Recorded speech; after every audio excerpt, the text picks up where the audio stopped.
cheesecake squirted out of this machine costs twice as much to make than it did a few years ago.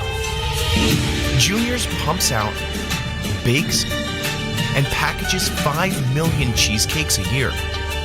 And the company has used the same recipe since the 1950s, but it's gotten a lot harder. First, there was a cream cheese shortage. You can't make cheesecake without cream cheese. It's impossible. And now, inflation has caused the prices of other ingredients to soar. I've been doing this for 33 years, and I've never seen a time like this, ever. And I can venture to say if my father was alive, he never saw a time like this either. Now that he's taken over, Alan expects a tough work ethic out of all of his employees. This sandwich is not great, boss. Am I wrong? Third-generation owner Alan Rosen takes us behind the scenes. It's like watching a baby being born, to me. To see how Junior's keeps rolling out its famous cheesecakes in the face of shrinking margins. Here in New York City, Junior's is an institution, but its cheesecakes aren't actually made in the city anymore. In 2015, the company moved to this New Jersey plant. We took over this building because we didn't have the space to do it out of Thanks to Bugatti. 240 workers whip up millions of cheesecakes and layer cakes here every year. Not surprisingly, every batch starts with the most important ingredient. This year we'll probably go through about 7 million pounds of cream cheese. Junior's partners with Kraft Heinz, the maker of Philadelphia cream cheese.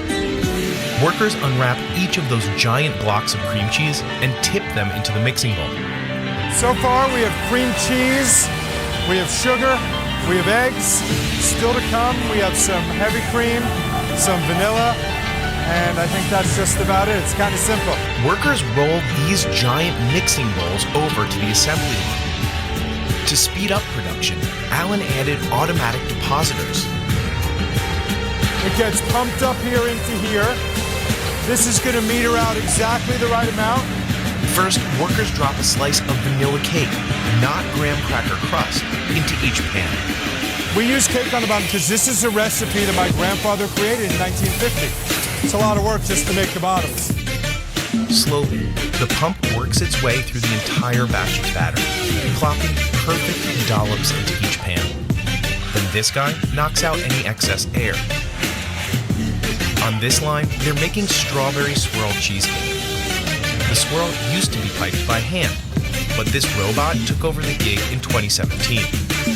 Next, the cakes head to baking, but this step also has a unique twist. A lot of bakeries use rack ovens, where you just slide the whole rack in and slide the whole rack out. It doesn't work for our cheesecake. His team bakes the dense cakes in a water bath. Spreads the heat evenly. The bottoms of the cakes don't burn. They rise up like a souffle. You can see how the cakes are literally above the pan. When they're golden brown, workers pull out the trays and pour out leftover water. Then, they test the internal temperature. They take temperatures for food safety, but I can see with my eyes. After they've rested, the cakes aren't jiggly anymore. We don't do jiggly, we do Juniors. Using this repurposed pizza oven, bakers can heat the pans just enough to release the settled cakes. After the cheesecakes get depanned, we bring them into our blast freezer. Alan keeps it at a balmy 0 degrees inside. But it's not just plain or swirl cheesecakes in his freezer. The company whips up dozens of different flavors of cheesecakes, layer cakes, and desserts.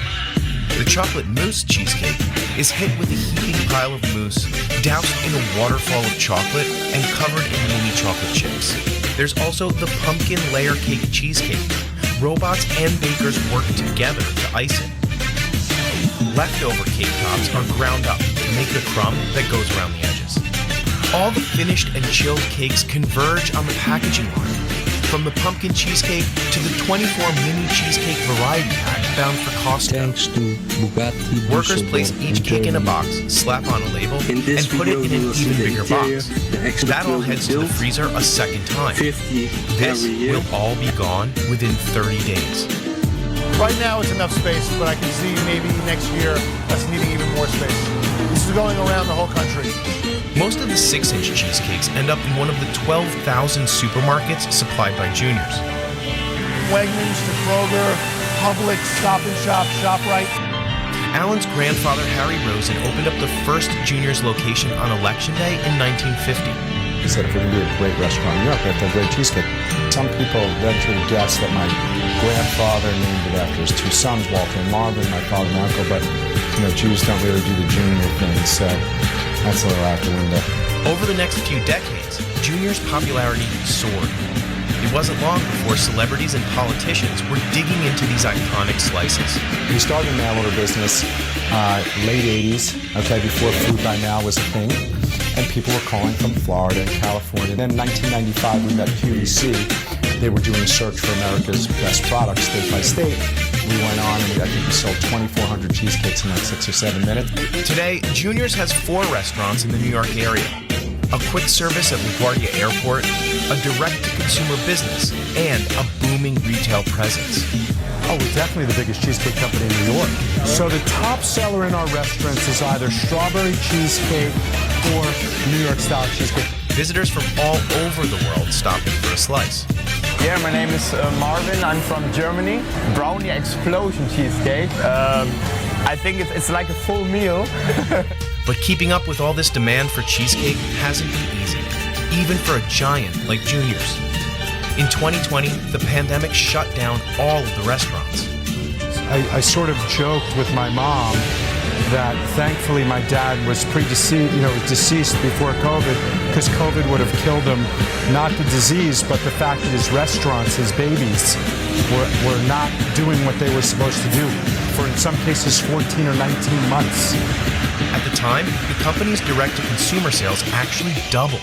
But then came the great cream cheese shortage of 2021. Last year we started we heard about it, and then all of a sudden, Jason calls me and says, there's no cream cheese. I'm like, what do you mean? You can't make cheesecake without cream cheese. A cyber attack hit a cream cheese factory in Wisconsin. It wasn't Philadelphia's facility, but Kraft faced spiking demand and supply chain issues of its own. The company struggled to get a hold of starch thickeners and packaging materials. Without any cream cheese, Alan had to shut down the factory, and the team missed a couple of big orders. And a couple of orders for us were trailers full, about 70,000 pounds, so it's a big deal. I was sweating out. What do you get? By early 2022, Kraft had restored cream cheese supplies to Junior's. We are one of the biggest users of cream cheese in the country. Just in time for inflation. every year. Every ingredient is up right now, from eggs to sugar, heavy cream, but cream cheese is definitely the highest priced ingredient that we use right now. Alan says the price Junior's pays for cream cheese more than doubled, from $1.50 a pound to over $3.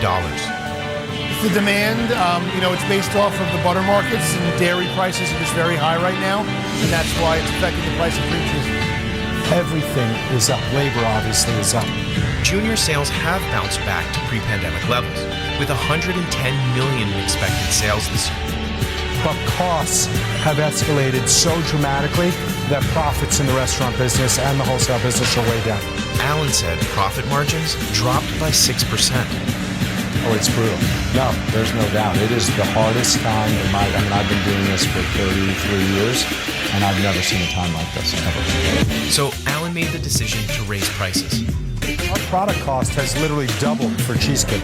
Doubled. We can't double our prices. That's impossible. But Alan says higher retail prices haven't stopped customers. No, not at all. I've had that cheesecake hundreds of times over many years, believe it or not, from when I was a kid. Restaurants kind of around where we're from ordered this cheesecake to be shipped to Oklahoma City. But even if food costs continue to rise, Alan says he'll never touch the recipe. We got to move people around and reschedule, but we're not changing any recipes here. That's never happening. We'd sooner not make cake. Listen, we have a 72-year history of making cheesecake the exact way we're doing it, exactly the same way forever. We're not changing. So how does he plan to stay afloat? One, with those robots, and then with new products, from cheesecake shakes to updated cake flavors, like this strawberry Christmas cheesecake. Oh my God. That is so good. And Finally, Alan says diversifying helped him weather the storms of recent years. Of course, Junior's has the restaurants, but what it makes from supermarket sales is quickly catching up. I would say it's about 50-50. The restaurants drive about half the volume of the company, and this drives about half the volume of the company. I think the fact that we are diversified is what saved us. But is this business sustainable if food prices keep increasing? And you know what? The tell will be in the next 3 months. I think it's sustainable because I'm a big believer in our business and how good we are at it, and that people are always going to want a cheesecake.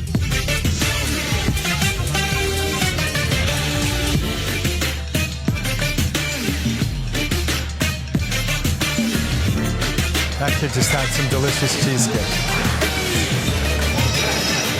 Bring him up here. It's okay. Bring him up.